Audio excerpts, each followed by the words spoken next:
ừ lỡ mà trộn dê ta li đó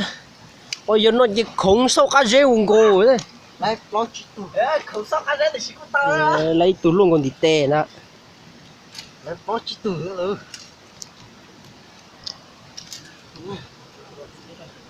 tôi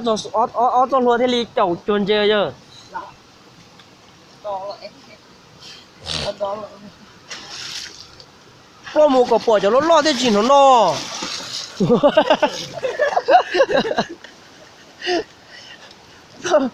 có một cái bỏ cho nó lo thế gì nó no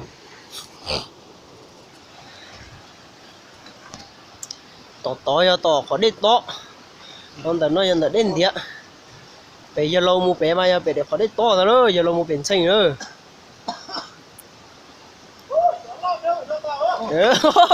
cho lo cho bé giờ nó mới xe đâu dịp lo mua thế chú mà nó tâm nữa chả. cú trên nó no về cú trả trần đủ chứ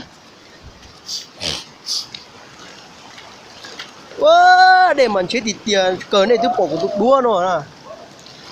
bỏ là tiền đu bỏ tiền đu của mà lắc cơ nên tôi về con ta nên trả các खेल nó nó đây mùa này khó đi to rồi trên nền rồi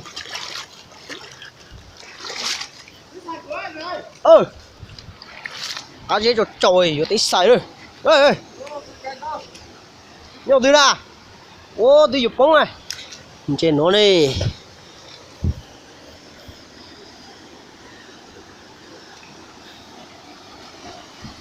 ông lý có trò bé lớn xây phải không Đây, tôi đã đi vô. đây ô thôi yêu tốt cho họ chỉ tiền muốn thế ô thì lái ô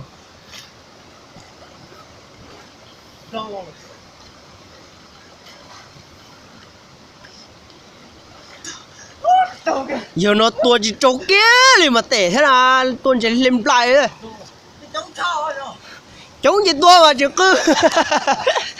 chống gì tua chỉ tàu nó khi nó té thì uống chỉ chống hết nó tao mà plong tua cái tuần chỉ mà mất xí thì tiêu